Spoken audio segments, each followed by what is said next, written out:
By a toe, by a freaking toe. That's all it took for the Chiefs to beat the Baltimore Ravens in the opening night of the NFL 2024 season. And what a game it was. It's good to have football back. It was an exciting first quarter, a little slow in the second and the third quarters. In the fourth quarter, things picked up again with Lamar Jackson, Patrick Mahomes, and yeah, those Chiefs, man, they keep getting away with it. Are they going to win the three-peat? Are they going to be the first team in the Super Bowl era to win 3 consecutive Super Bowls? No team has ever done it. They look pretty damn good.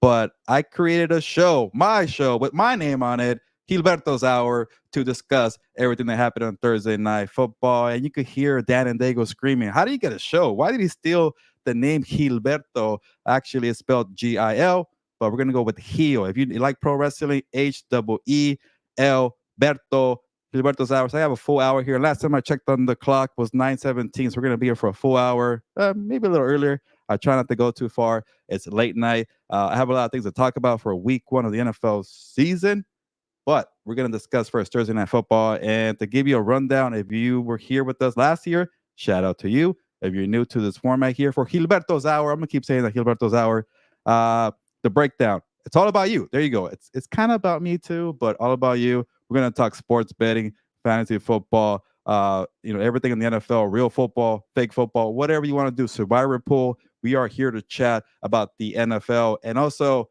I have this, I'm going to be honest, behind the scenes, I have this new camera. You could tell, you can see all the sweat here. It's very hot here in the LA area. So I have a nice camera. So if the sweat's dripping, let me know in the comments. Don't be shy in the comments. Let me know your thoughts about Thursday Night Football. But I am not alone. You see that voice? Or you hear that voice? It's a very good voice. Victor Javier Corona. Victor, producer, is here on Thursday, who's going to remind me to look up every now and then. Go ahead, Victor. Where's that voice?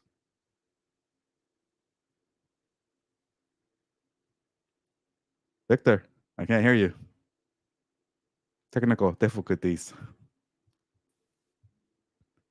We cannot hear Victor, so this is the first time of Gilberto's Hour. Nobody wants to be here for Gilberto's Hour, but you know what? I'll get to the comments here. And K, by a toe. Damn it, by a toe. That is the best comment, K, because I could not believe it.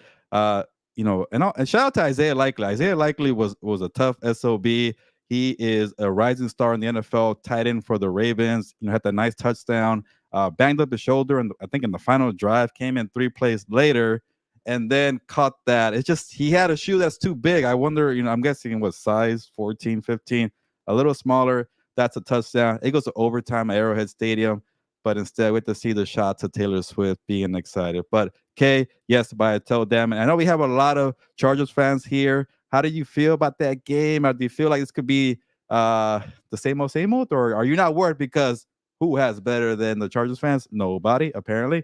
Jorge has a comment here. Silly Gilly, thank you for being here very late with us, Jorge. We appreciate that. Yes, can you hear Dan? Can you hear Dan in the comments? We got to get to Victor eventually, but I'll go through the comments here real quick. And there's no voice. Yes, thank you for letting me know here. And I'm here. He's there. Cool. Victor, good to hear you. But Angel says, Gilberto, what's up? This hour, late night hour, I'm Heelberto with an H. So I'm going to go off on some rants, hot takes. I'm going to be a heel, but thank you for the shout out. Yes, Jorge, it's a fail. And a K, one more comment, and then we'll get to Victor. I have Worthy on 3 of my fantasy teams. I also have the Chiefs defense, Pat Mahomes, and Kelsey. I like that, K, because yes, you gotta be different when it comes to real football and fantasy football, and those are pretty good players. So, K, shout out to you. Now, Victor, the voice of Gilberto's Hour. How you doing, sir? I'm doing good. You're doing a good job there with looking up. That's really good. That was one thing we were workshopping this. We needed to make sure you had, but it's good to be here and good to have football back. What a game! I mean, as Cahan says, by a toe there, and that is crazy. I know a lot of fans from the AFC West, Chargers, Raiders, Broncos were all rooting for the Ravens there to tie that game up, but unfortunately, the Chiefs continue their dominance over the Ravens. It looks like. Yeah, and we could maybe start with the engagement question, and I'll get there in a bit, Victor. But yeah, the Chiefs look pretty good right now, and we're gonna break it all down. But again, if you're just joining us right now, this show's about you. Yes, that cool little, where is it? This way? There you go. No, Gilberto's hour. Shout right out there. there on getting that I guess what do you call it there? Like a little stamp on there. I like it. It feels more YouTuber, more TV. But let me know in the comments. Hey, I like the setup. Do you like seeing the sweat here on my forehead? Victor, what do you think about the setup? I'm still trying to I, work Photoshop some kind of Twitch thing here, but what do you think? yeah, you look like a guy who does gaming on the side here. So you probably play some Fortnite or something, Gilbert. Uh, no, but we do have a roommate who just started college and she plays a lot of Fortnite, so I am in the know apparently. But yeah, I don't play any video games, but I do have that cool little purple light over here. But yeah, let me know about my setup here. I'm sure Dan and Fernando are gonna make fun of it. But yeah, we're trying here on Gilberto's Hour. But Victor, anything you want to share about what we're trying to do here, and then we're gonna get to the football and the takeaways. No, I mean, as you said, we have your regular. If you joined us last year, our show last year was the Looking Ahead show. Well, that's pretty much what we're gonna do here. We're gonna look ahead to. We're gonna preview the week one matchups. We have a headline game of the week. We have then we have two-tier games to watch. And so we'll talk about those. We'll give you some spreads there. We'll give you who's favorite, and also as well the over under. So a lot of betting. Any fantasy questions you have, we have Ask Gilbert segment where you ask them some fantasy questions, some betting, and even some pop culture. And so yes, we have a lot to get into.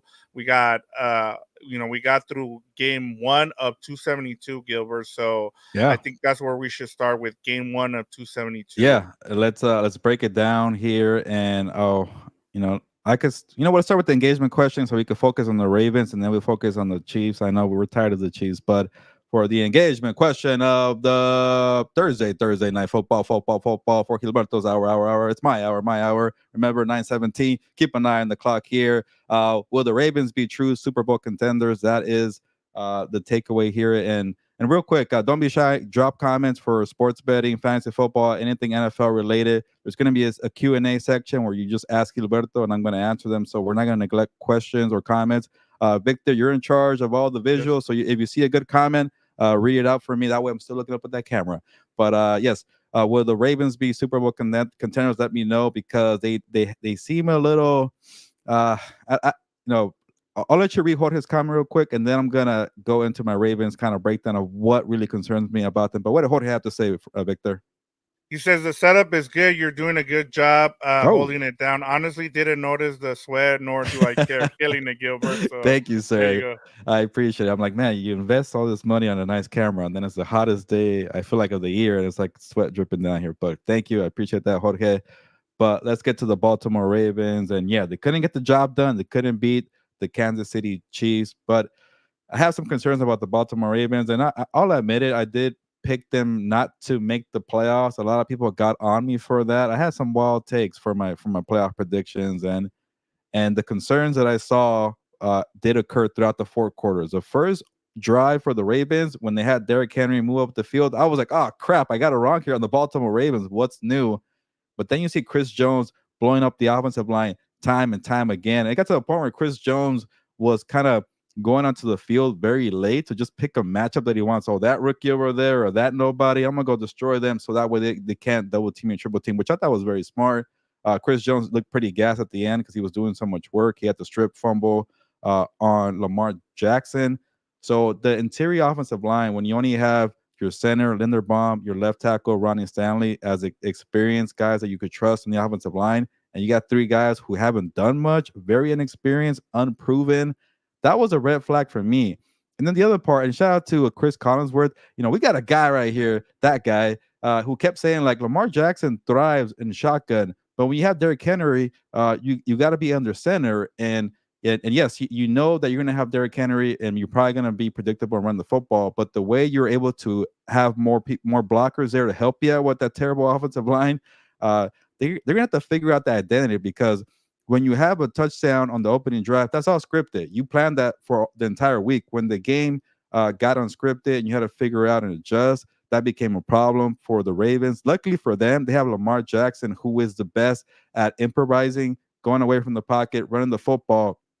But I'll say this, everything just looks so damn hard for the Baltimore Ravens. Like if you're gonna be a Super Bowl contender and knock out the champs, the back-to-back champs, like you gotta make life easier. And when Derrick Henry was at it, it felt to me like you bring in a veteran like that for the missing piece. Now it feels like you're asking the veteran guy, please help us out because Lamar Jackson needs so much help here, and that's not a good recipe. But I'll say this: Isaiah Likely emerging as a star. I love Isaiah Likely when he stepped in for Mark Andrews last year. I'm glad that they're using him better. Zay Flowers is doing well, but they need more help at pass catchers.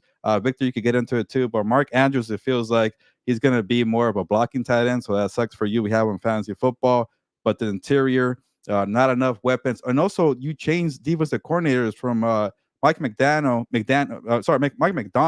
the new coach of the Seahawks, going from Baltimore to Seattle, and you get a young defensive coordinator in Zach Orr, who I think is 32 years old. Yeah, that's a pretty young defensive Yep. coordinator. There's just a lot of moving parts, a lot of unknowns. Yes, you could make it work with that, run pass option with Lamar Jackson and Derrick Henry, but it felt like a team that's gonna, take some time to develop, Victor. But let me know on the concerns on the O line if I'm a little out of line there. No, I that was my biggest concern going into the season with this team was the three offensive linemen, and they've been good at developing offensive linemen. I know that they had Moses there last season, and they also had Simpson there on the interior. But and I get it, you can only improve, with young guys, but it's gonna take them a little while for them to kind of develop throughout the season. My biggest concern, Gilbert, as you talked about, was with Zach Orr, and we saw it in the second half. They looked kind of, you know, they didn't look good defensively in terms of, you know, there was a lot of miscommunication. You saw that on that Xavier Worthy touchdown where Stevens just gave him a bump and he was off to the races there, and Mahomes found them wide open. And then you got two timeouts there as well. This is going to be my thing too, Gilbert. I told you, when we did the preview, that Mike McDonald had a blueprint last season, and now as we said, it's a copycat league with the NFL, and you're starting to see that. Now some of his disciples are going and getting head DC coaches. A lot of these teams offensively are going to figure this defense out, and that's been my biggest thing with the Ravens is now, like, are you able to put got does everybody have a Kyle Hamilton, a Roquan Smith? A lot of these defensive coordinators don't have that, but to see them struggle tonight, I think it was a lot on that defensive coordinator, and I know that's gonna be a big thing for me. Yeah, I'm with you on that, Victor. And we could segue with the Chiefs takeaway here. And, they were just getting killed nonstop on the underneath game with Rasheed Rice. And, I'm gonna pat myself on the back here because if you follow me on TikTok, I go live there, I think maybe like 3:30 p.m. Pacific, to just give fantasy football advice. And I kept telling people like, don't shy away from Rasheed Rice. He is a volume guy, he is a target guy. If you're gonna go PPR, for somebody from the Chiefs, it's not Travis Kelsey anymore. Like the way we saw the Chiefs use Kelsey last year was kind of an indicator for this year. Like they're gonna save him for the stretch run. They're gonna save him for the playoffs. When the lights are the brightest, that's when Kelsey's gonna be okay. Tapped on the shoulder. Okay, you're gonna have a big game plan. But until then, it's gonna be Rasheed Rice. Like we saw today, I think it was like maybe 10 targets, 100 yards. He's not gonna get all the touchdowns and the monster explosive plays. That's gonna be Xavier Worthy. But back to my point, the same matchup up and down the field, first quarter to the fourth quarter, they just put them in ISO and just go up the middle of the field 10 yards, curl, here's a pass for Patrick Mahomes over and over again. How do you if you have Roquan Smith, you have Kyle Hamilton, you have Matabuke, who goes by Namdi now, and you can't stop that, and you're supposed to be a very good Ravens defense. That's where the coaching and the adjustment came into a factor for me. And then we got to talk about it, Victor. Xavier Worthy is going to be a monster for Andy Reid. You could tell Andy Reid is a perfect coach to use a guy like that. Had a rushing touchdown where he had that the end around with the speed. Then he had that touchdown bomb in the passing game. So Xavier Worthy and Rasheed Rice going to be a nice 1-2 combination. The defense still looks pretty good. They had some ups and downs without L'Jarius Sneed. I know we talked about it on Compass on the Beat. We're like, okay, McDuffie, what can you do as a number one cornerback? But McDuffie, I think, answered the call for the most part. But say you're playing like the Bengals or a team that has more weapons like the Texans, like that could be an issue for the secondary for the Chiefs. But today, when you have a kind of a top heavy Raven squad, you're okay to get away with that. But the Rasheed Rice, Xavier Worthy, Isaiah Pacheco, like a lizard moving around. There's that guy on the team, by the way, who has that crocodile. I'm sure you saw that. But the Chiefs offensively, this is where I'll end my takeaway, Victor. They're going to be better than they were last year offensively, and that could be a nightmare for the rest of the league. Yeah, we talked about this. Last year the Chiefs had a down year offensively, and you knew that wasn't going to be the case this season. You knew they were going to upgrade. They still were missing their second running back, and you saw Isaiah Pacheco out there running hard. You saw Samaji P Ryan being the third down running back. So once they get their backup running back, you also have Marquise Hollywood Brown who didn't play. So they have a lot of offensive firepower now, and I mean they're prime for a three-peat. I think the biggest thing is they need to stay healthy, Gilbert. And as we talked about, I've been saying it. I think they're gonna kind of take it easy midway through the season, where they're gonna rest some guys. I just don't see Travis Kelsey being a factor till the end of the season and into the playoffs. They're gonna slow play some of these guys. I think you just want to make sure that guys like Xavier Worthy, Rasheed Rice, Marquise Hollywood Brown are healthy going into the playoffs. And I mean we're everybody's kind of getting tired of the Chiefs, but at the same time you have to respect everything they've been doing. I mean, and that's what you want. And I know we have a lot of Charger fans on here, and we all say, well, if Justin Herbert had the same thing, look, give the Chiefs credit. They've been able to surround him with really good players. They've been able to develop players, and that's how you do it. And now that you have Harbaugh, you have to be patient and let Harbaugh build this slowly. So I think that's the Chiefs are an example of how you build a dynasty. I mean, they kind of took a page out of the Patriots, if you're asking me. Yeah, Victor, before I move on, I just want to do another reminder. This show is for you, the people. I know it's Gilberto's hour, but it's also for the people. I'm a man of the people. Come on. Everybody likes San Diego, but you got to like me too as well, because I am the man of the people. We'll get to a couple comments, Victor, but just a quick reminder. Or I guess a quick promo. We have a lot of Chargers fans in the comments. We also have a lot of Rams fans in the comments. So this show, we're going to highlight Chargers, Raiders, Rams, Yep. Lions, but we're gonna get to Eagles and Packers first from Brazil, and then we're gonna talk about those games. So bear with us, because we want to shout out the LA people for holding it down with us since day one.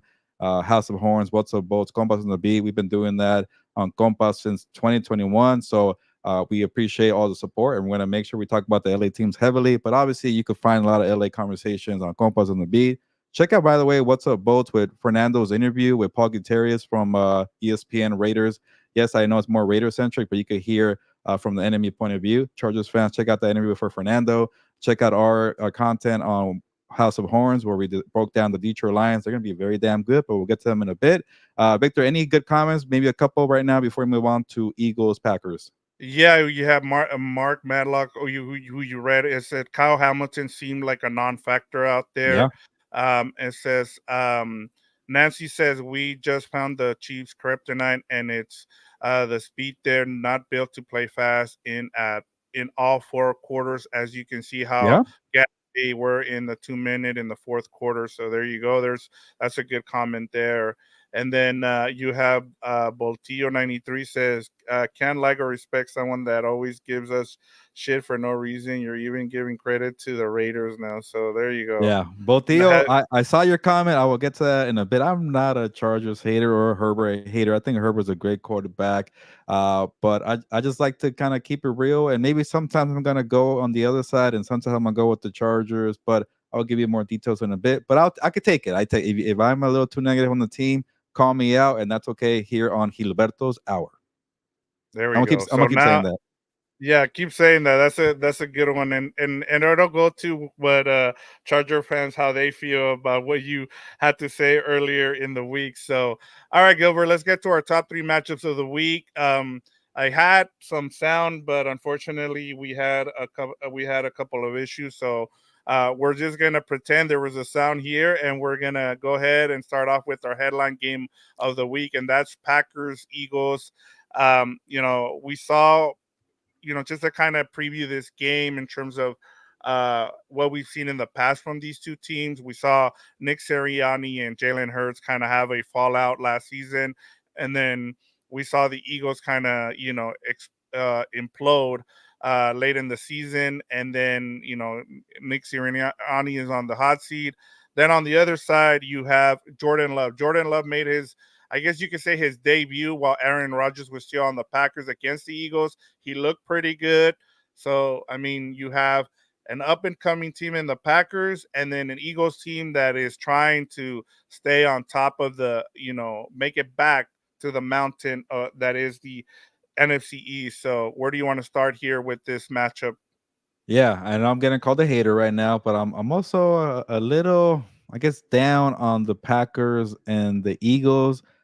But in terms of sports betting here, and on a quick teaser for something new that I kind of, I'm excited for at si.com.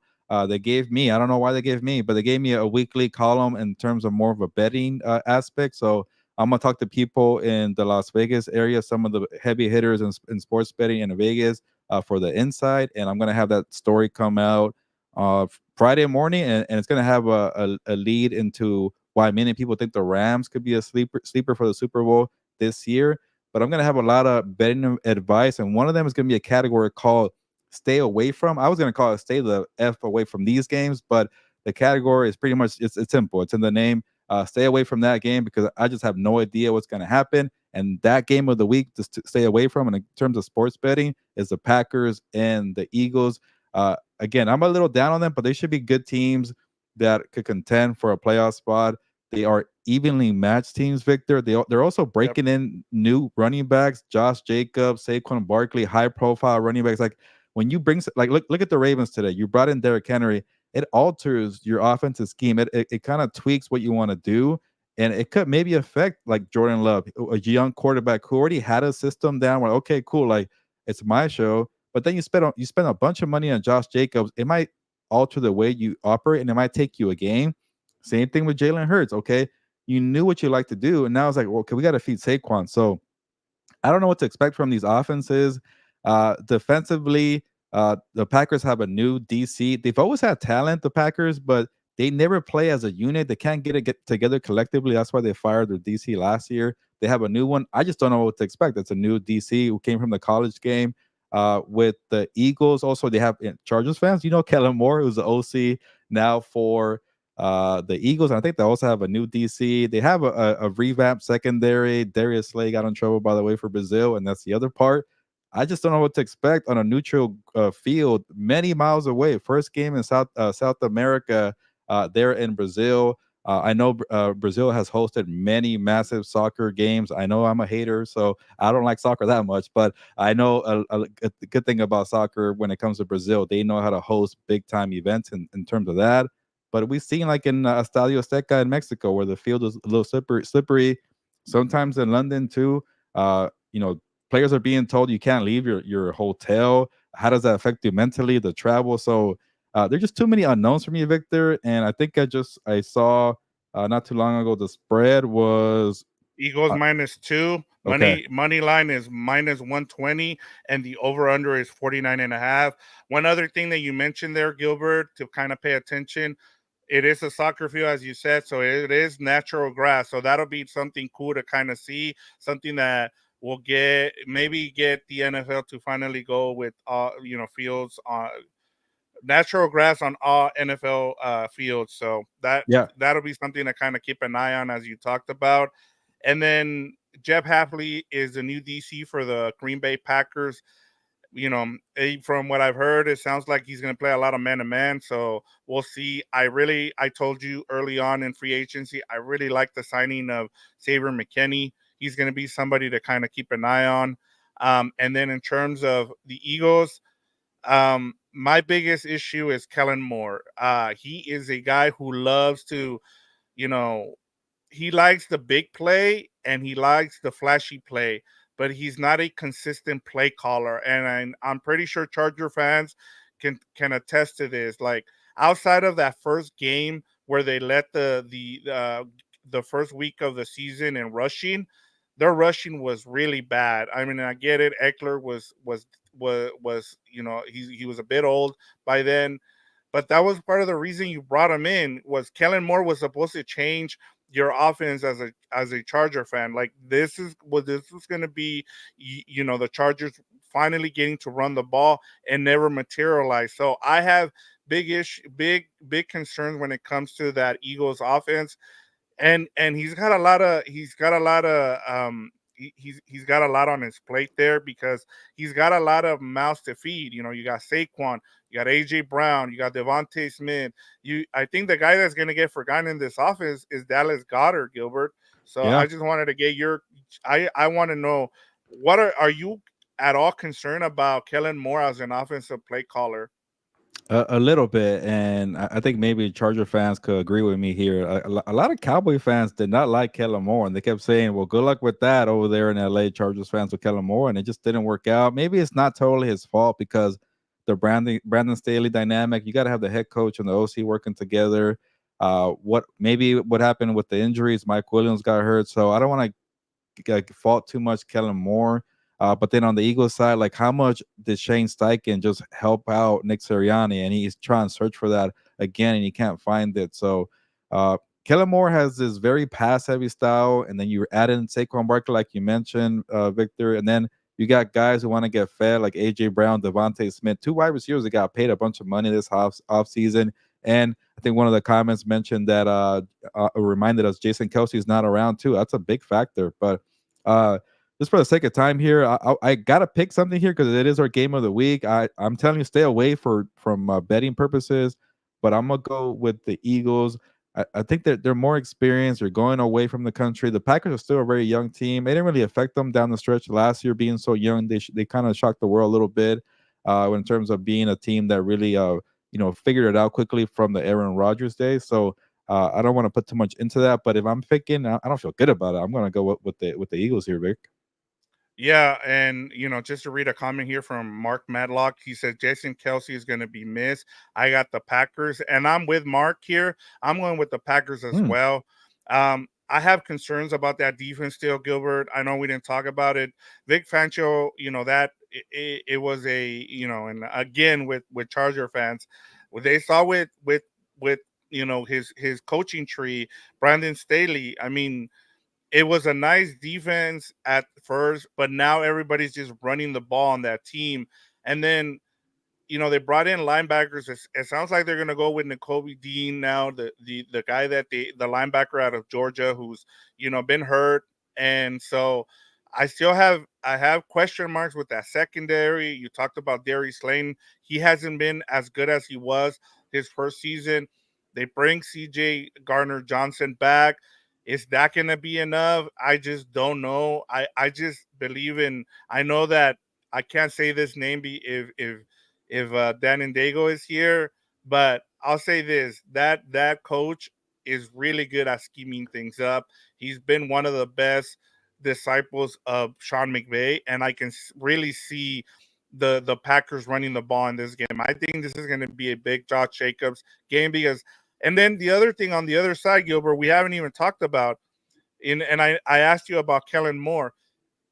Have they figured out the blitz? Because as we saw, the Bucks blitzed Jalen Hurts to death, and they didn't have an answer for it. So I'm expecting the Packers to just send blitz on every other play. So that's why I'm going here with the Packers. And there is one betting aspect of this game that I'll say for my best bet later on. Yeah, the Eagles did a good job of adding another edge rusher. I know they traded Hassan Reddick and they got Huff from the Jets, kind of a swap there, but they still have a pretty good front. Jalen Carter should be better. And then the secondary, they added some young pieces. Cooper DeJean and I'm blanking on the cornerback's name, the first round pick. But they got better in the secondary. They got better up front, but they just completely neglected the linebacker. And credit to you, Victor. You've been on this for Howie Roseman and the way they kind of neglect the linebacker group. But the second they signed Devin White, people were like, "Oh, that's it. They fixed the linebacker." I'm like, "What are you talking about? Devin White hasn't done anything in like 2 years. There's a reason why he lost his job." with the Tampa Bay Buccaneers. There's a reason why he's a free agent, and to be your only move was to me was a little concerning. Kobe Dean hasn't done much in the NFL. It's kind of a smaller linebacker, but the rest of the roster looks good. It's just that linebacker spot to me is a big issue there. But uh, in terms of the season, like for this game, I like the Eagles just because, again, going down to Brazil, you don't know what to expect, and I think I'd rather trust a team with a little more experience there.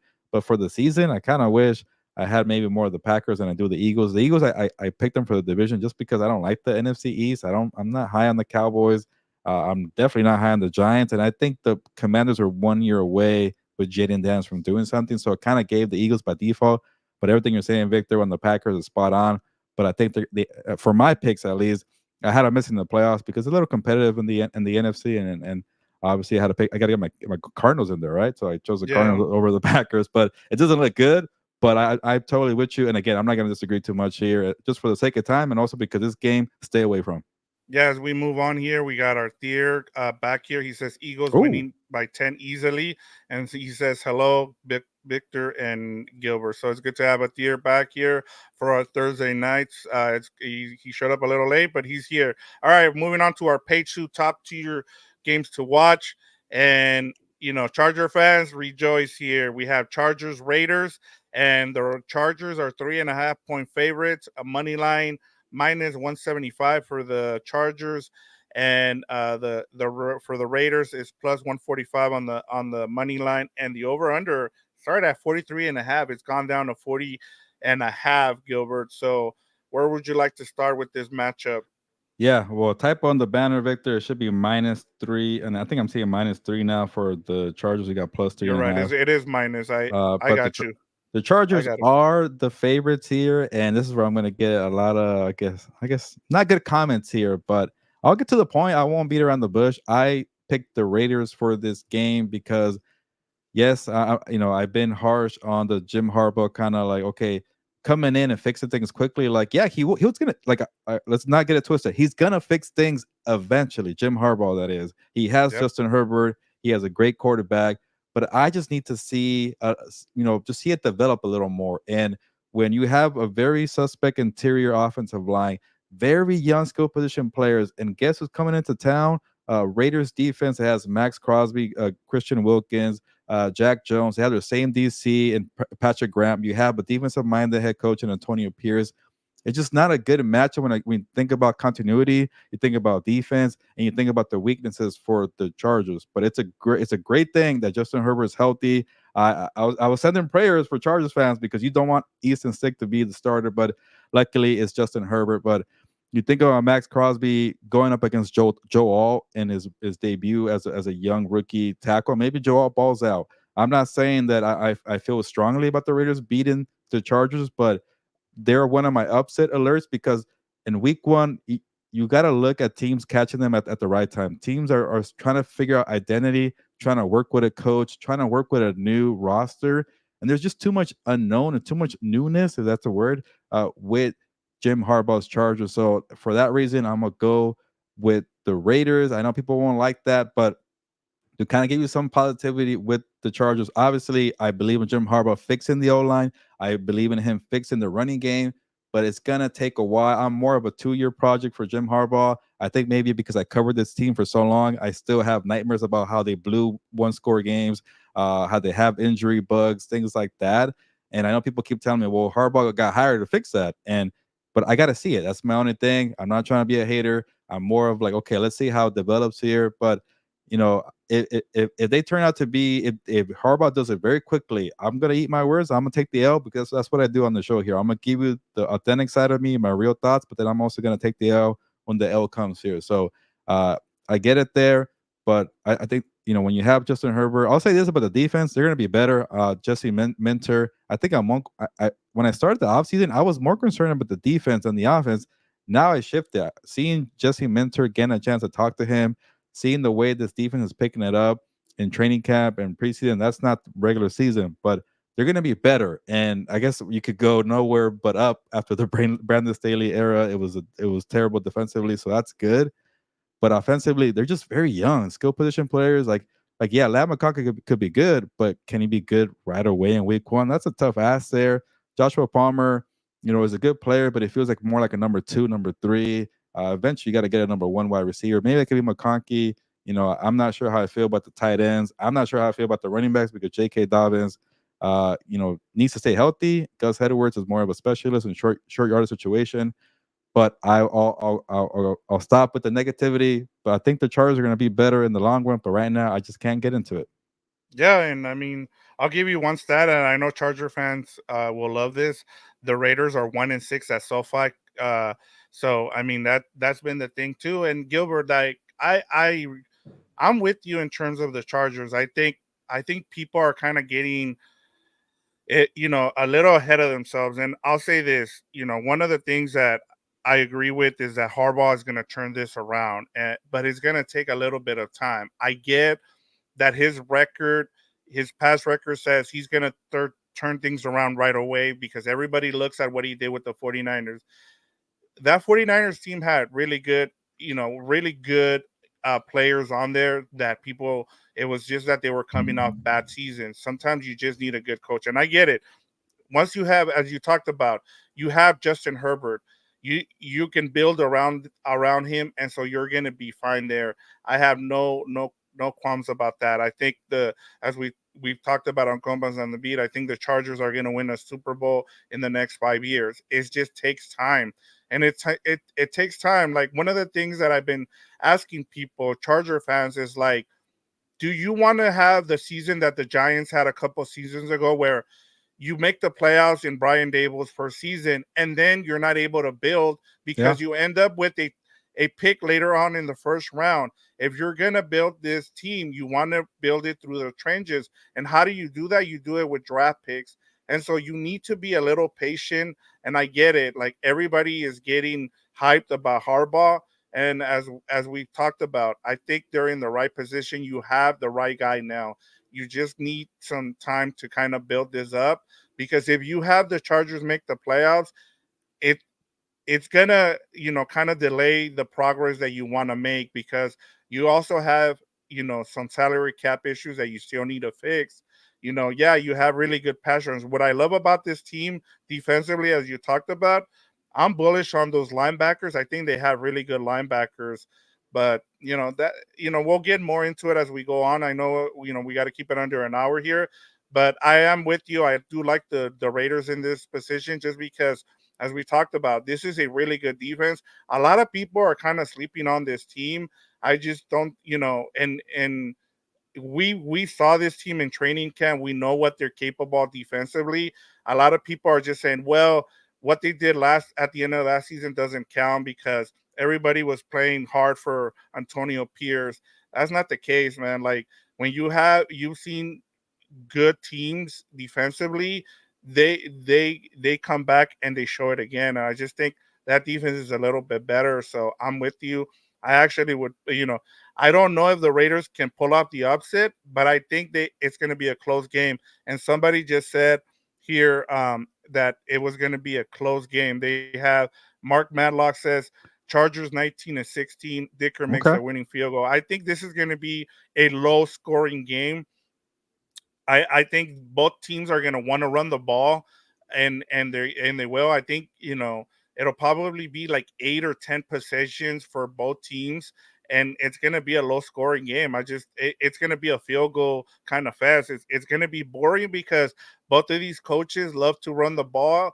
It's going to be a physical game. I can tell you that there's going to be a lot of hitting. Which, if you're an old school guy, you're going to love this type of game. Yeah, no, I'm definitely seeing a close game here. If Mark gets that right, I would not be surprised. There, 1916 could be a low scoring game. But any other comments we could get to, Victor? That way we don't let people wait Yeah, here the whole Mark. time. Mark says that Raiders will have a top five defense. Angel's asking, do you think the Chargers defense can stop the Chiefs? I No, but go Yes. ahead, Victor. And then Nancy Neri says, mad respect, but Justin, the Howie Sir Howitzer. Herbert is going to drop 60. So they want revenge for that 63-20 something game. So, and then Atir says that the 49ers were 6-10 before Harbaugh got there. My bro, what kind of good player are you talking about? Go look at that roster and tell me who they had, because remember they had a number one pick in Alex Smith, and he was able to bring him back. They had some players on there, just people forget some of those guys. There, I forget the defensive end Gilbert. Maybe you can remind me. He ended up playing for the Raiders, and then he Oh, ended up getting suspended. Was it Alden Smith. Alden Smith? So they had players at the year. You just need to go back and look at that roster. Like I said, people forget about these things because, like I can tell you, well, at UC San Diego, he turned around that squad at Stanford, those were college teams. And I get it with the 49ers, it was a little bit different. The 49ers were a historic franchise. We haven't seen this from the Chargers. And every time someone asks me about this, I always go back to the Clippers. Like the hiring of Doc Rivers is where you're at. Look at how everybody looks at the Clippers. You've changed the culture there with the Clippers. I think Harbaugh is Doc Rivers. He's changing the culture. It's just gonna take time, Gilbert. But let's go ahead and move on. Yeah, just real quick, I feel like I didn't give Angel a good comment there, but it you know it depends because with the Chargers defense and the Chiefs offense, like Zach Core didn't really adjust with Rasheed Rice. If Justin Minter, which I think he's going to be a better a scheme defensive coordinator, a better adjustment guy when it comes to games there. If you could keep tabs on Xavier Worthy and keep tabs on Rasheed Rice, you're going to make life easier. But it's going to be a tough ask when they play each other. I think at SoFi Stadium September 29th. But maybe that second game, maybe in Arrowhead Stadium, we catch them slipping. But the Chiefs did look pretty good offensively today. But Yeah. yes, what else we got? We're gonna go to our second game here. Lions Rams, Gilbert. The Lions are 3-point favorites. This line is gonna start to go up now with some of the new updates that we've gotten. Darius Williams has gone on IR now, and his backup is also nursing. Kobe Durant is nursing a hamstring injury as well. Lions are minus 165 on the money line, and the over under is 51. I would bet the over on this game now, Gilbert. Yeah. I think I had the under on House of Horns, but yeah, it's a lot of bad news for the LA Rams today, especially with the injuries there. And I guess I'm not gonna backtrack because it's making my case a little better. I picked the Detroit Lions to beat the LA Rams here. I even took the minus 3 points for the Detroit Lions. But it's gonna be an issue all year long. I know we have some Rams fans here from House of Horns. You know, the Aaron Donald thing is going to be an issue early on. I like the depth and the pieces that they've added through the draft. I think those kids are going to do well, but it might take a while when you're playing a very high octane offense in the Detroit Lions. And then you don't have Ernest Jones to help out those younger players as the kind of the back end eraser. That's a problem. And then you have a bunch of injuries to the secondary, and you're left with trying to keep tabs on Sam Laporta and Amon-Ra St. Brown and all those two running backs too for the Detroit Lions. So it's not looking like a good weekend for the LA teams, but it's just an opinion. It's just a pick. Maybe we'll get them wrong here, but not much has changed for me. I think all the news that came out with the second there makes me feel better about my pick. So I'm gonna go with Detroit Lions here. Victor, maybe you have more to say because you chose the Rams. Are you feeling? Are you starting to kind of maybe regret that pick there? We go with the Rams. I am a little bit, and that's why we kind of wait till we do this show because we get more information. And man, it's been a kind of a weird offseason for the Rams because it started really high with some of the signings. They finally went and addressed the offensive line. They went out and signed Jonah Jackson. He was going to play left guard. You had Steve Avila moving to center, his old position at TCU. So you're feeling good if you're a Rams fan. And then now you get a week before the start of the season and you're shuffling your offensive line. Now you're moving Jonah Jackson to center, Steve Avila back to left guard. You have Alaric Jackson, your left tackle, being suspended for 2 games. You have Joe Noboom, who hasn't been able to. He was going to be the heir apparent to Andre Whitworth there at left tackle. He hasn't panned out. So there's been a lot of, and we heard yesterday on House of Horn from a lot of fans who are they're just befuddled with what's going on with this team. There's been a lot of drama. You trade one of your leaders on defense and Ernest Jones away for a fifth round pick, and then you give the Titans a 6th round pick as well. It's just been kind of a weird offseason for the Rams, and I'm kind of changing my mind here.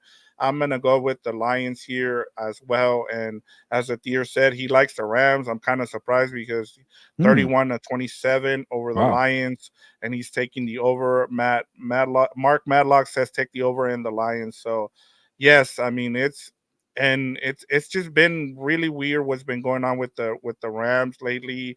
And I mean, I understand the frustration from Ram fans, and maybe Sean McVay has, something up his sleeve, and he's gonna come out, run the ball, and he's gonna just laugh at everybody when the game's over and the Rams have won. But as of right now, it looks kind of bleak there right now, Gilbert. Yeah, it's gonna be a definitely unknown with the defense, Chris Shula's defense, and it's a tough thing to do into a hostile environment in Detroit Sunday Night Football. But you have Matthew Stafford on your side. You have Puka Nakua, Cooper Cup, Kyron Williams, and yeah, and people are very worried about Kyron Williams because of the punt return thing. And by the way, today for the kickoff, the new dynamic, awesome kickoff rule.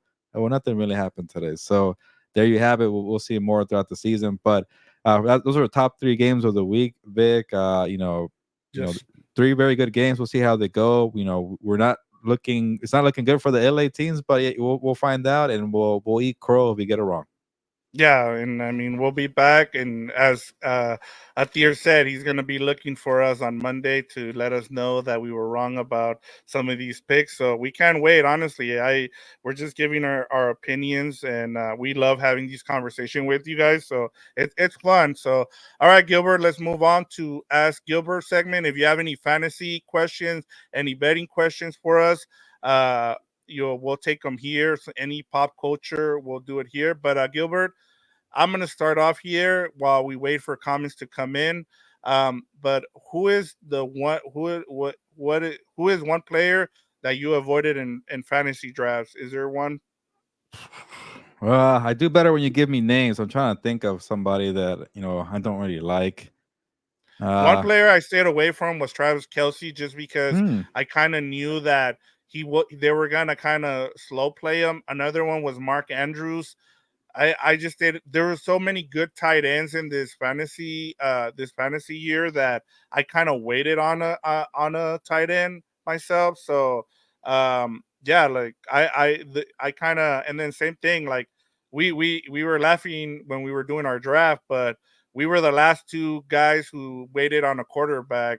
You took Joe Burrow, and then I took Jordan Love, I believe. So I mean, I just waited on a quarterback this season just because there's so many good ones out there right now. Yeah, I'll kind of give you some regrets here for me, because I feel like I was very harsh on the guys who were from the 2023 wide receiver class, or 2022, I think it was.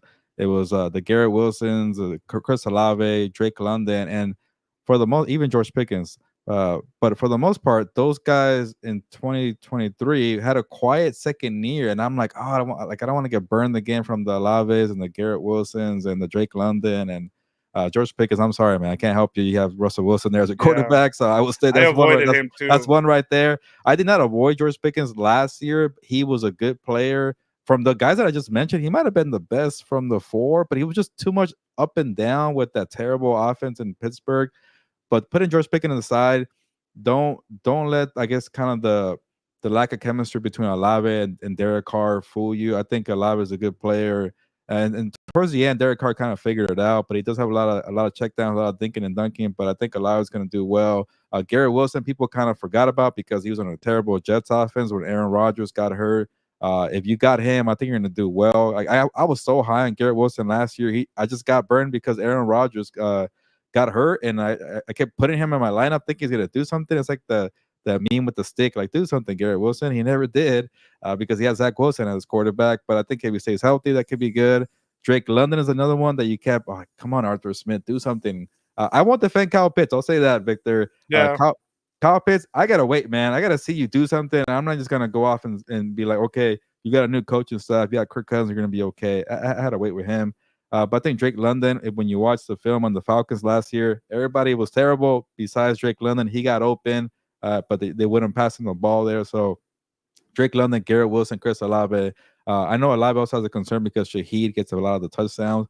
But those three guys right there from that 2022 class, I think they're going to have like a lot of guys that you were high on last year and they maybe like didn't do the best, a lot of those guys I saw hovering in the third and the fourth round where I think they're gonna have bounce back years.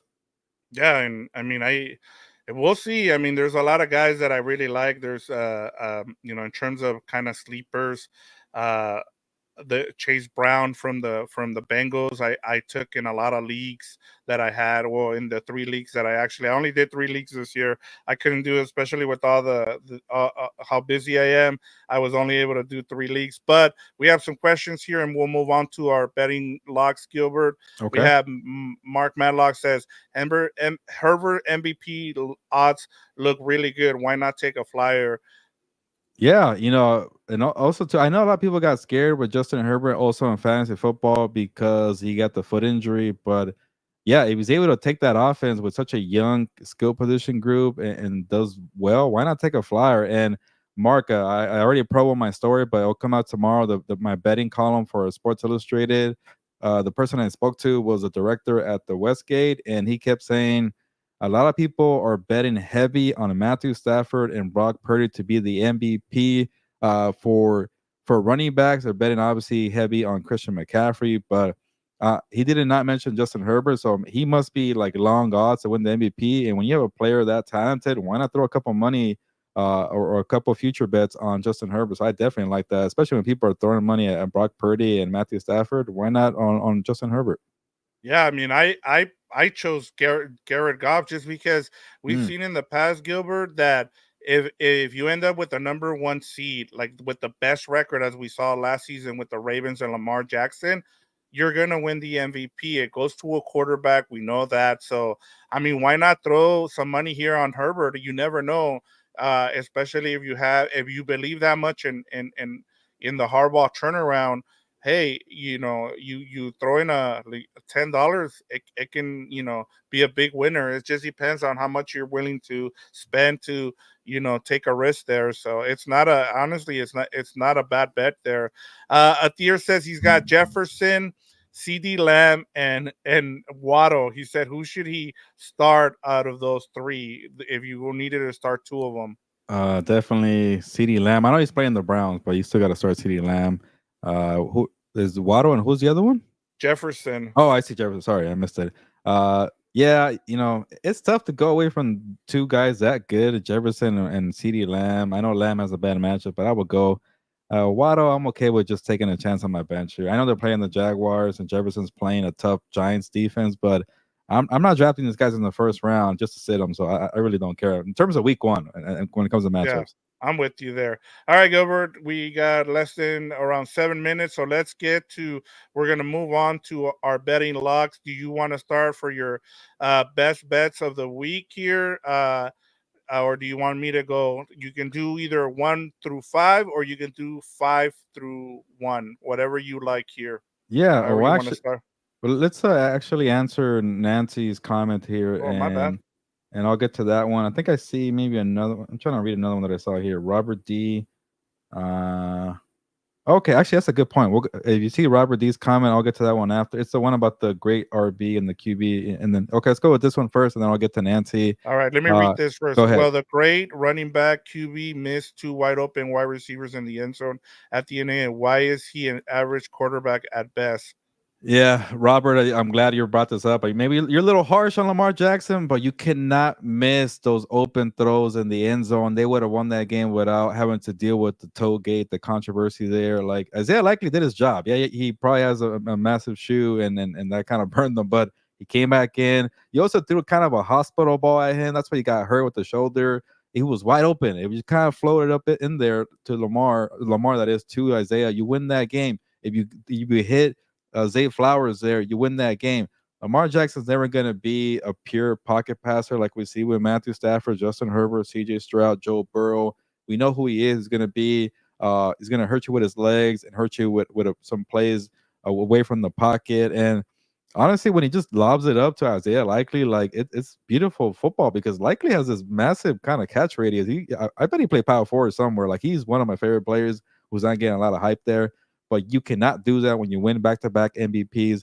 When Lamar Jackson's getting MVPs, the bar is set so high, you can't miss throws like that. You got to beat the Chiefs, man. You're like it's getting to a point, Victor, where like there's going to be a documentary the way they discussed the Chicago Bulls in the '90s and the teams that they couldn't win a championship because they kept running into Michael Jordan. Like Yep. the 49ers are so loaded, they can't beat the Chiefs. The Ravens are loaded, they can't beat the Chiefs. The Bills are loaded, they can't beat the Chiefs. Like these teams are not winning Super Bowls because of the Chiefs and Lamar Jackson. You had an opportunity, and you could tell John Harbaugh was going like this: go for two. They were ready to take that victory at Arrowhead Stadium. They couldn't do it Yep. though because of those missed throws and Isaiah Likely not keeping his toe in bounds. But yeah, thank you for Yeah, that. and that just tells you, Gilbert, that right now the Chiefs, you have to find a way to beat them, and maybe loading up offensively isn't the way you do it. Maybe you need to. One of the things I talked about last season was you really need to, you know, build your team differently now, Gilbert. I think trying to have that quarterback, we've seen Lamar Jackson, we've seen a lot of these quarterbacks try and they can't do it. And it's just it's hard right now. So it'll be interesting to see how teams go about defending this Chiefs, uh, team, because somebody's gonna dethrone them. Whether it's the Bengals, the Bills, one of those teams, someone in the AFC is gonna dethrone them one of these years. I'm interested to see how teams are gonna go about it and how it happens, because right now there's no answer for them. That's for sure. Yeah, no, it's.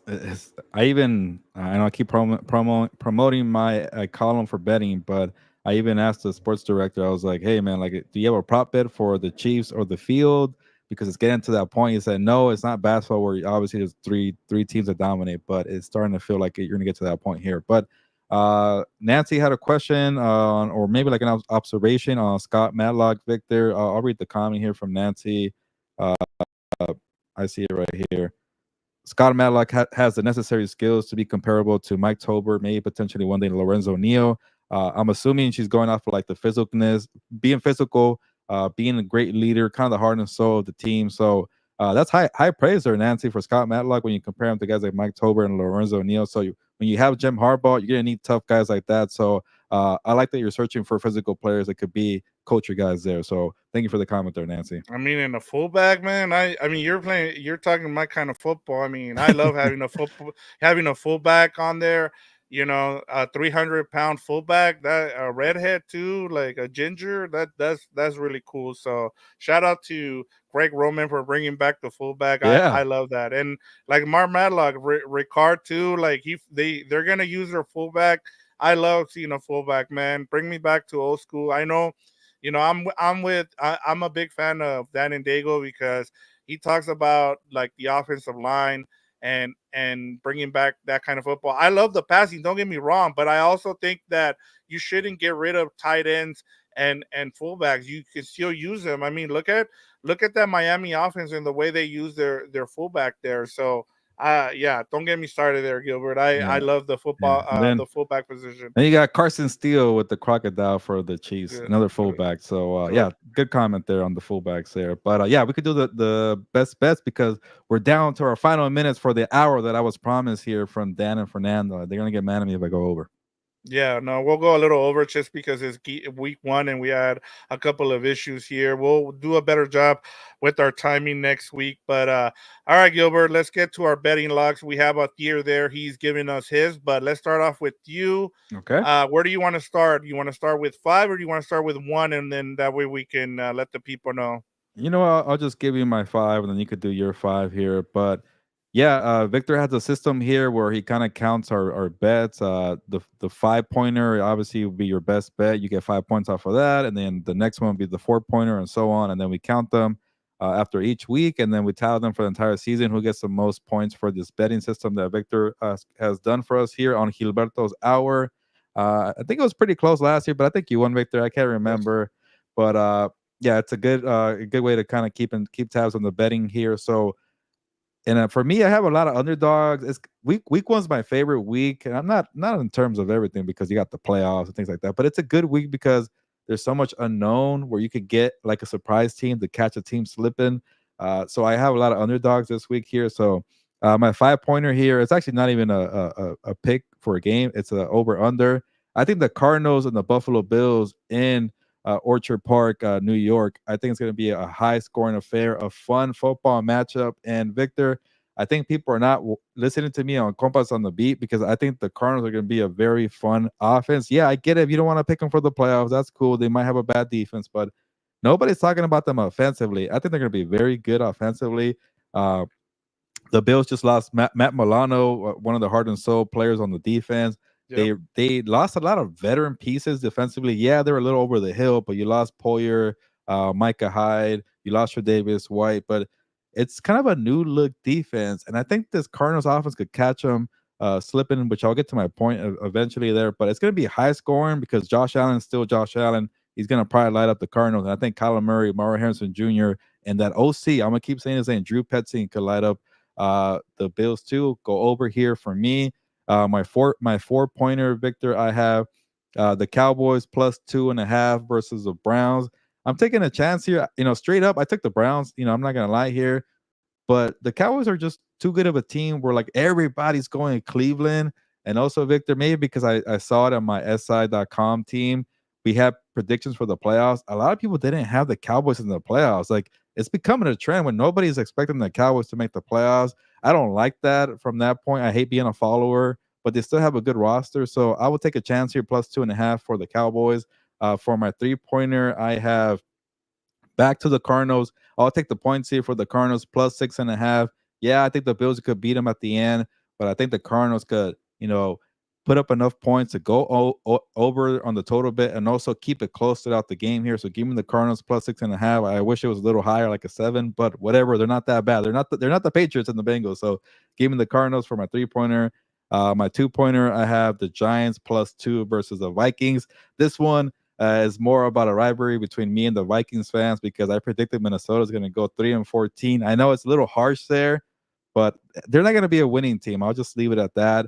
And then I'm not a big believer in Sam Darnold there. So and looking at the schedule, Victor, if the Vikings don't win this first game against the New York Giants, it could go ugly for them in a hurry. It's a difficult schedule, so they need this one. It's going to be this is going to dictate where my prediction goes. Does it go well or does it go bad? I'm gonna say the Giants put a good whooping on Sam Darnold plus 2, and then the Bengals, my one pointer. This is my coward bet, my too easy bet. They're gonna blow them out. I hate going big lines here, Victor, but it's not like -10 or something like that. But the Patriots look terrible. I think the Bengals are gonna blow them out. -8. I hate to be a coward and look in the mirror and pick an easy game like that. But give me the Bengals -8. Yeah, I like these picks. These are pretty good. I was gonna say with your Vikings pick, it's people are really Viking fans. You even had some Viking fans coming after you on YouTube as well. So I thought that was kind of funny. But we'll see what happens here. Just kind of going glancing at your picks. I don't see anything that I don't disagree with. I do like that Cardinals Bills over 48. Um, I do like the Cardinals keeping it close with the Bills just because I think that line is a little bit, part of the problem is that as you talked about, Gilbert, people kind of look back to last season and that's what they base their picks out of. I think you kind of got to look at that there's going to be some upsets here, and we'll talk about survivor pools after we're done with this segment. But yeah, like you got to be careful with some of these spreads because you might get you might get caught and you might be out of a survivor pool if you pick some of these games Yeah. that have big spreads. So just be careful when you're doing your survivor pools out there. But let me get to some of these comments real quick here that have to do with what we're doing. Okay. Mark Madlock says loser does a one chip challenge at the end of the season. Gilbert, you know what, I like, give us your suggestions as to what the loser should do for our little competition here. I do like suggestions, so Mark, I'll write this one down and I'm then not we'll even talk sure about what it. a one chip challenge is, Yeah, by the let way. us know what a one chip challenge is, Mark. We're kind of dorks here, so yeah, like give us some suggestions. So we'll get to it. Don't worry, Atir, I'm getting to your picks too, so don't worry. Mark says I'm all in on the Cardinals, but losing their first round edge Yeah. hurts. Yeah. He also says Prescott, happy ending massage, guys. So Okay. there you Okay. go. I Mark Madlock, we were gonna talk about this, but yes, the Pats, we both picked the New England Patriots to end up with the number one pick. And then a tier, he says his best bets are the Chargers, Colts, and Bengals. So there you go. All right, let me get to mine here real quick. My best bets of the week, Gilbert. I have my number 5 is the Packers and Eagles under, as you talked about. Yeah. I This is a game that is getting a little bit overhyped. I think you're going to get a lot of running of the ball. Like I said, I really like Josh Jacobs in this game versus the Eagles. I think it's gonna be a lot of ball control in this game. So I'm looking for this game to be a little, close. Like it'll be like a 20-17 game, or something close like that. My number 4 this week is Browns plus 2.5. Um, Gilbert, the Cowboys are starting two rookie offensive linemen in Yep. this game. Jim Schwartz is gonna eat in this game in terms of his defensive play calling. And as Mark Matlock I talked think you about with mean, sorry, Victor. You mean -2.5 for the Browns. You got the no, favorite in there. I thought the favorites are the Cowboys. No, no, the Browns are the favorites -2.5. That's why I took the Cowboys because I got the plus. But yeah, -2.5 for the. Yeah, you might have been looking at the opening line. It started out with the Browns being the Oh, opening, okay, my and bad. it That's and me. it and it That's fine. shifted. It shifted to -2.5 That's cool. for the Browns. They are the home team. I do see that, and then that's a good point though, by the way, because yeah, that the rookie Tyler Guyton against Miles Garrett. Good lord. Yes. Yes, and then like I said, we saw what happened last season with them playing four quarterbacks. Like I said, that defense is going to be vicious. Part of the reason they got blown out against the Texans late, was because a lot of their secondary was hurt. I just think you give Jim Schwartz a offseason to prepare for this game. CD Lamb is coming in after not even practice. I guess he's gonna have this week to practice. So Yeah, that's why I like the Browns in this game here. Uh, I one of my big upsets, or not my upsets, but my teams that I'm interesting. going with this is the Titans. I think they keep it close against the Bears. I still think the Bears win at home, but I think they keep it close. The Titans keep it close in this game, so that's why I'm taking the Titans at plus 3.5. Uh, my number 2 is the Steelers plus 3.5. I can't believe the Falcons are our favorite. We don't know what to expect from this Falcons offense yet, Gilbert. I'm going with the defense. I'm a defensive guy here. I know what to expect from that Steelers defense. I'm not worried about who starts, whether it's Russell Wilson or Justin Fields. It sounds like Wilson might not play because he's got a bad calf. So I'm sure a lot of Steeler fans want to see Justin Fields anyway. So I like the Steelers in this game as well. And then to kind of go off of what Thier had said earlier, I like the Colts in this game plus 3. I told you Wow. they dominated. They're one of the, I think, 3 teams at home that are not favorite, and this is one of those games. I just think, with Shane Steichen, we saw it last season. They had Anthony Richardson. They blew out the Texans early last season, Gilbert. People forget about that. And Yeah. then the Texans came back and had a close game. If it wasn't for Gardner Minshew, actually the running back dropping his ball, the Colts would have been in the playoffs. So there's another thing to kind of keep in mind there. So Anthony Richardson, I think, is going to have a huge game in this game against the Texans.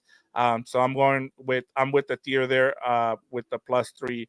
Let me get to some of these comments here. It says Kevin Garcia, my brother-in-law, says the one chip challenge was a challenge in which participants had to eat one extremely spicy Pocky Yeah. Carolina Reaper chip and avoid eating or drinking anything afterwards. So there you go. Yeah, Kevin, I remember. I'm not saying I go to parties, but I remember going to some party and they brought Yes, the yes, chip. Oh yeah, yes, actually it was you were there. It was at yes.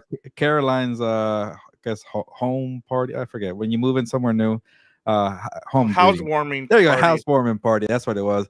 And I took a little bite of it, Kevin, and I cannot handle entire chip. So yeah, thank you for refreshing my mind. But I took a little bite and they're like, "Whoa, you're gonna do it?" I'm like, "What's the big deal? I've never heard of it." And it was pretty spicy. I don't know if you did it too, Vic. No, I did not, but I'm down for that. If we do that, we can do something like that. We're Okay. both into spicy food, although as I get older, it's harder for me to deal with spicy food. But if it's for one chip, I'm down for it. It's not a bad. But give us some more suggestions, and then we'll decide what the loser gets to do for our at the end of the year. So let us know. So there we go. Uh, and then Angel says, Gilbert, you woke up today. So there you go. Yeah, I'm I, excited for real football, Angel. I'm a little spicy up in here today. yep. And then all right, Gilbert. So give me your survivor pool pick for week one for people. I'm not saying you give me the one you went with this, but for people, like which way Yeah. would you go for week one of survivor pool? Yeah, and real quick on your picks here, Vic. The one I'm staying away from. I like the Texans a lot. They're my Super Bowl pick, but I stayed away from that one because I think the Colts might catch them there on that one too. So good pick there by you. But in terms of Survivor pool, also I've learned there's a lot of rules to this, but I like to play when you can only pick one team once a year. So if you use like the Chiefs early in the year, you can't use them again. That's kind of the more strategies there. But so the easy one is the Bengals, right? Everybody could Right, go and pick the Bengals, but then like you kind of want to save the Bengals for something else. Like the Seahawks, like you're not sure they're going to be a good team, or maybe they're going to be a kind of a so-so team. So you don't know when they could actually be heavy favorites again. So yeah. I'm gonna go with the Seahawks here to beat up on a rookie quarterback and Bo Nix. I think they impressed me a little bit, but not too much. Where I'm like, okay, watch out for the Broncos. So they have a good coach who's more experienced than Mike McDonald, that's Sean Payton. So I'm a little worried, but it's in Seattle. I think Mike McDonald, from what I've seen glimpses, could have a very good defense, and they could eat up a guy like Bo Nix. So give me Seattle Seahawks for a survival pick for me. Yeah, I like that one. The Bengals one is pretty easy, honestly. That you can, I just you want to be safe that first week, just because, like I said, just avoid a lot of the these spreads, those big spreads, because just go with the safe pick until you know how these teams are looking, because we don't get a lot of answers during the preseason. So I know it seems like the obvious with the Bengals, you might want to save them, but you can't play it safe. You have to kind of play it safe in week one, Gilbert, and Yeah. that's the team. I'm sure. But there's there. Let's go through some of these. Atir says he has a question for next week, so Okay. let us know after the Buffalo Miami. We'll get your question in, Atir. Don't worry about it. In case you don't make it, just send it in, and we'll make sure we talk about it. Robert D says 17 hot peppers for the loser, one for every NFL game this year. Laugh out Okay. loud. So there you Yeah. go. A And then little difficult. Atir says you're taking the Raiders as your survivor No, pool come team. on. Yeah. Come on, And here. then Dabo W says I traded Rice for McBride and AR before the game in an 8-man out. What do you think? What we think? Okay, so did Rasheed Rice, I think, is the guy, and for McBride and Anthony Richardson. so it was a 2 for Like, 1 trade. yes, I kind of like that. If that's so, he I'm traded, and it sounds like he got okay. McBride and Anthony Richardson. So I kind of like that trade. It's tough because I never really pay attention too much to quarterbacks. Yeah, Anthony Richardson could be a good quarterback. You could stream quarterbacks. I'm more a believer in that, Victor. So to me, I kind of view it as a straight up McBride for Rice, and I will definitely favor Rasheed Rice. But I guess you got to factor in the 2 for 1. So how about this? Dab Adubi. I got the name Dab Adubi. If you were hurting at quarterback and you needed some that tight end, I like the bet. I like the pick here, but Rasheed Rice, man, he's gonna eat, especially in PPR. So I'm a little disappointed I didn't put him in my lineup today, Vic. Yeah, I just you get a guy like McBride, especially in that Yeah, offense. Yeah, and I just feel like Anthony Richardson, especially down in the goal line, he's gonna get touchdowns for you. So he just needs to stay healthy. Mark Madlock says Texans have a really tough schedule, unlike last year. I've been telling you this, Gilbert. This is why I'm not big on the Texans. That number, when you face a number one schedule, first place schedule, it's tough, man. It's just we'll see. I maybe and then I'll be the first one to say, hey, I was wrong about the Texans. If they beat some of these first place teams, I'll eat my words just like you said Hey, earlier. if you want to Uh, be with the big boys, the schedule don't matter. So the Texans will prove it to me this year. They're real contenders. Yeah, Mark Matlock says Broncos trying to sell season tickets, pumping up Bo Nix. That's Yeah, something we've been talking about. I was like, can we start with the Bo Nix hike? We've been talking about that as well. And then Athir says Eagles over Packers as best survivor pool. So he's going with really. the Eagles as That's a. I'm survivor, but staying away from that one. I don't know the tier, but okay. yeah, Mark Matlock says A are going to go off and I Colts agree. win the division. Well, not So division, but I agree on AR. yeah, and I thought about the Colts for the division too, but I went with the Titans. I'm one of those guys that always has to pick a surprise team. Sometimes I get it right, sometimes I get it wrong. I was totally wrong on the Panthers last year, so but I got the Rams and I got the Browns in the playoffs last season. So hey, I mean sometimes you gotta take some chances. And then Atir gave us his Super Bowl pick. Bengals Lions since he missed a carne asada, but he's going with Bengals Okay. Lions there. All right, All right. Gilbert. Quick, you want to do quick dump balls here? Yeah, let's because we've gone over an hour here All for right, sure, let's but do let's be this quick. quickly. Jaguars at Dolphins. Dolphins are 3.5 point favorites. The Mm. the over under is 49.5. Yeah, I'm actually taking an upset here. The Jaguars are one of my upsets of the week. I'm not high on the Dolphins. Give me the Jaguars. There we go. I like that. All right, and I'll go. Just since we're making the picks, I'll go with the Dolphins at home. All right, Steelers at Falcons minus 3.5, 43 over under. Yeah, I like the Falcons for the pick, but I'm with you on the spread. I think the Steelers could probably cover minus plus 3.5 for them. Yeah, I like the Steelers in this game, and I also like the under in this game, Gilbert. All right, Vikings at Giants. Giants minus 1.5. You already told us how you feel about that one, and the over under is 41.5. Yeah, I'm taking the Giants, and I think I saw it was up to plus 2, so I'll take them. Yeah. By the way, the Vikings need to win this game. I'm going with the Vikings. Look at that schedule. The next 4 weeks, it is brutal. So I think they need to win this, or else they're looking to be 3-14, like you predicted. All right, Gilbert. Panthers at Saints. Saints are -4 with the over under is 40.5. I almost picked the Panthers as a surprise because I like Dave Canales so much, but I gotta see it first. I can't go that wild yet, so I'm gonna go Saints here, and they'll cover too. If this game is close, how nervous are Saints fans going to be about this game? Because Yeah, they love their backup quarterback there. I mean, yeah. Spencer I was Rattler, gonna he's yeah, been Spencer impressive. Rattler. New Orleans has fallen out of love in 1 year with Derek Carr. They're giving him the treatment that the Raiders fans gave Carr, and so it's weird seeing that. But I mean, it was kind of expected there. I don't understand why they gave him more money, but all right, next one: Patriots at Bengals -8.5. This was one of your best bets. Yeah, The over under is 42.5. yeah. Definitely an easy one. Give me the Bengals. They cover, and I'm not sure on the over under, but I think I'll go over here. Yeah, that's gonna be hard to kind of do.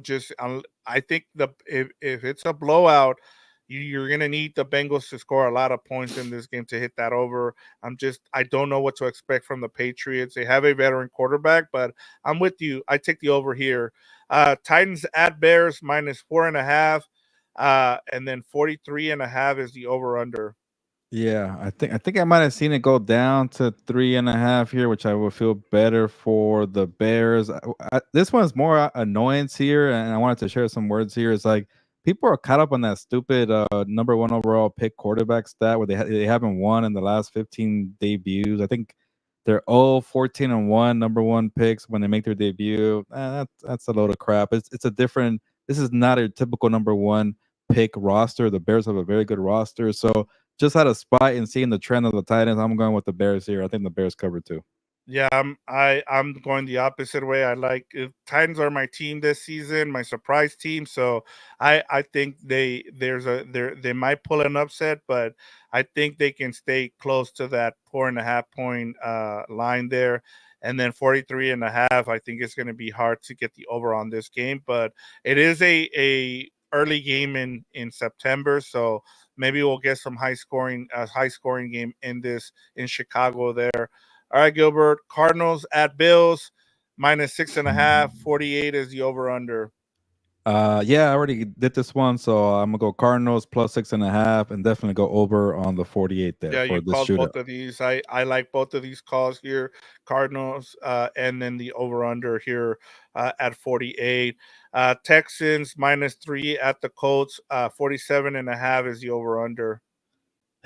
Yeah, I don't like this one. It started off as -1.5, and then it Yep. moved to 3. So, but the Texans are my Super Bowl team, so I'm gonna take them -3 here, and they're on the road too, which is I don't feel good about it, but I've been hyping them up, so I'll take the Texans. Yeah, give me the Colts and the over in this game, Gilbert. I really like this.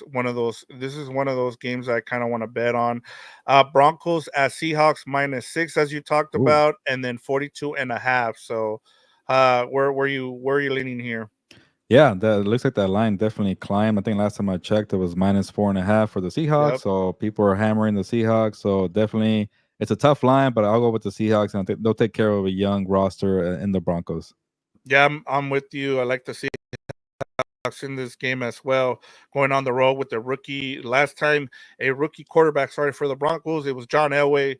There is no way Bo Nix is John Elway, but hey, I might be wrong. I'll eat my words, but I think I'm safe with that one, with that opinion there. But 42.5, I think we're gonna see an under here, Gilbert. I just don't see how the Broncos score a lot of points in this game, but we'll see what happens on Sunday. Commanders at the Buccaneers, minus 3.5, 41.5 over under. Yeah, I keep going back and forth because I've had a good amount of upsets here. I don't want to go too heavy. I almost want the Commanders, but you know what? I'll take the Bucks to win straight up, and I'll take the Commanders to cover the spread plus 3.5 here for somewhat of a little bit of an upset here. Yeah, I like I that's one of the upsets that I kind of looked at as well was the Commanders at the Buccaneers. But I honestly ended up going with the Buccaneers here. I like, they brought back everybody, Gilbert. The only thing they lost was pretty much their offensive coordinator. We'll see how that pans out for them. You got a former Ram there now as the OC. So I think the Buccaneers win this game. I think there's a lot of hype on this Commanders team. I still want to see it before I jump on the banging with you, Gilbert. But give me the Buccaneers here, and I like the over here at 41.5. Cowboys, as we talked about, Cowboys Browns. You're going with the Cowboys. I'm going with the Browns. What do you think about this over under though? 43.5. It's a tough one because it's gonna be pretty low scoring when you're playing the Cleveland Browns. So I think I will go under. Okay. Yeah, like, give me the under in that game as well. I think both of those defenses are going to be really good. We have a Cowboys team who has our starting two rookies, as we talked about, along the offensive line. All right, last one. Jets at 49ers on Monday Night Football. This line has gone down to 4.5. It started out around 7 and went down to 6.5, and now it's 4.5, Gilbert. And then the over under is 43.5 on the over under. Yeah, a lot of people are worried about the 49ers off season where you didn't have Ayuk, you didn't have Trent Williams, one of your rookie got shot, and Ricky Pearsall, and I'm forgetting something else. Oh, Christian McCaffrey's dealing with an injury, so people are worried about that.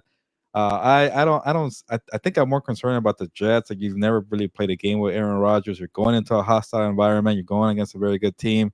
I'm taking the 49ers here. I'll even take the points here. I gotta see with the Jets before I really go in on them. Yeah, I'm going with the 49ers at home. They brought back everybody now. They have everybody ready to go. That line is it's a little higher than I want it to be. So I think the Jets keep it close, but the 49ers win. So I'm taking the 49ers, but I like the Jets to cover in this game. And then I think this game is going to be over 43.5. So there you go, Gilbert. Before we go here, let me just go through all these comments. We had people chiming in. There's a couple questions here for you as well. Daba Doobie says Jaden Daniels or Goff week one. I know who I'm going with week one, Yeah, but I really like Jaden Daniels too, but he's facing a tough Buccaneers defense, and the Rams have a lot of injuries, so I'm going with Jared Goff here. yeah, I'm going with Jared Goff. I picked him up. I'm streaming him this week. So I think Goff's going to have a big game here in fantasy. All right, Gilbert. Atier is giving us his scores. He's got Jacks 31-27. He's got Falcons 24-13 over the Steelers. He's got Vikings over the Giants, Panthers over the Saints, and then Mark Madlock says the NFC South winner is going to be 9-8 again. I would not doubt that, Mark. I think that's a pretty good prediction there. Atir says 45-10 over the Pats. Agreed with Atir. Bears 23 times 20. So we're going all through these, and then Matt Yeah. Mark Madlock says Seahawks win by 20. And Washington, he's got Washington there at tier. And then Mark Madlock says Bucks and Commanders is a no bet game. So there you go. So then he's got the Jets, the Cowboys. So there you go. All right, Gilbert, go ahead and it's been a long episode here. Yeah. I'm gonna do a better job of managing the time for next week, but we had a lot of stuff going on. So we had a game that went pretty late. We almost got overtime, but a good start to game one of 272 out of the way here, Gilbert. Yeah, we gotta do better with Gilberto's hour. It's in the title, but if we're going over 10 minutes because of comments, that's okay. We're kind of pushing it when it goes 90 minutes here. Especially a game that got delayed, 30 minutes because of the lightning or the rain out there in Kansas City. But hey, it's week one. There's plenty to talk about. We're gonna figure out the time there, but we appreciate the comments. So if we're seeing a lot of comments and questions, and we want to make sure everybody's getting taken care of. So we do appreciate that. And one quick promo because it looks cool on the camera and I'm rocking the shirt. If you're in Orange County or if you're going to be in Anaheim, check out Taco Boy. Amazing tacos there in Anaheim. Taco Boy in Anaheim. There are two locations. If you go for Disneyland, then go to Taco Boy right after. Yeah, they're not paying me to say that. I just like to wear the shirt. Amazing tacos in Anaheim. Check that out there. So I want to do a quick promo. But also, yeah, hopefully you enjoyed the show here. Gilberto's Hour. I know we did it last year, but we're trying to tweak it, get a little fancier with the camera here. So, and a new name. And shout out to you, Victor, for the graphics here. So that pretty much wraps up week one. And before we get to the games on Sunday for Compas on the Beat, the network here, we've done so much this week. Check out the Carne Asada episode where we had our good friend Tyler Dragon stop by on Tuesday. We had Dan and Dago make a return. We had fun. We laughed a lot of banter there. That's why we made this show Compas on the Beat, because the compas get together. We have a good time. We have What's Up Boats, where Fernando interviewed Paul Gutierrez from ESPN, who covers the Raiders. Check that out for good insight on Chargers Raiders. And then Victor and myself broke down Lions, Rams, Sunday Night Football on House of Horns. So House of Horns, What's Up Boats, check that out. Follow them. We put everything on Compass on the Beat too, so make sure you're following the main channel. And then something new here, Gilberto's Hour, that we do every Thursday night after Thursday Night Football. Hopefully it's a little earlier, but if it's too late for you, check out the replay, drop a comment, and let us know how we're doing, or you have anything you want to talk about for next week. That's cool with us too. And then obviously we're going to come back on Sunday for What's Up Boats. I think for now is going to have a recap of Chargers Raiders, and then very late again, Sunday Night Football. Victor and myself will have a recap of Lions and the Ram Sunday Night Football. I've been waiting all night for a Sunday night. I forget that, whatever that is, Carrie Underwood. But yeah, promos. Check out Taco Boy. Check out what we do here on Compas on the Beat. The camera held up. I think we're trying something new here, so very cool. And we're gonna try to get to an hour because it's Gilberto's 90 minutes apparently. Yeah, hey, we went a little long today, but we'll get that straightened out. But before we go, Gilbert, just one more reminder: Luna's Life returns on Monday, 3:30 to 4:30 with yourself and Fernando. We got Combat Compass from 6 to 7 p.m. So look forward to dropping that episode. Are you guys going live, or are you guys recording and putting the episode out? Yeah, we're gonna have Combat Compass live on Tuesdays. There might be, depending if it's like a little slower in the combat sports world, we won't do it. But for the most part, keep an eye at 6 p.m. on Tuesdays. And this week we have a big show because it's gonna be Canelo Week and also the UFC Spear in Las Vegas. So a lot to talk about in combat sports. We'll go live 6 p.m. We'll see how it goes. Maybe an hour, and then after that, if you want to stay tuned for Four Compas, that's a separate link, but also on Compas on the Beat. Four Compas is me, you, Victor, Dan, and Fernando. We have to wait late because Dan has to work. He's a busy man, but on Tuesday nights we also get with the four compas. But yeah, Tuesdays a lot of shows. Mondays we have a lot of shows. Monday, that one's before Monday Night Football, so it'll be a little earlier in the day. There we go. So we got through all that, all the promos now. Now you know how our schedule is going to be. We're going to keep letting you guys know what the new schedule is. But yeah, join us for Lunes Live on Monday, right before Jets and 49ers. We'll have our you guys will have your takeaways in terms of what happened in week one. And you can go there and yell at Gilbert for, picking the Raiders over the Chargers in that game. So look forward to everybody's comments. It's great to see everybody on here. We had a lot of comments, so that's why the show went a little bit long, but that's okay, Gilbert. That's what we're here for. We're here for our viewers. So all right, Gilbert, go ahead and close us out. It's been we started off good with a nice game, so that's awesome. And then Atir said, thank you, my guy. So there you Yeah, go, no, Gilbert. thank you guys for jumping on. Kay, Jorge, Angel, Mark, Adir. I think I saw Robert, Nancy, Boltillo. A lot of people jumped on today, so we appreciate that. But it's time to get going. That's it for Thursday Night Football. That's it for week one, Gilberto's 90 minutes, Gilberto's hour. But it's time to get out of here. On that note, ya nos vamos, pues.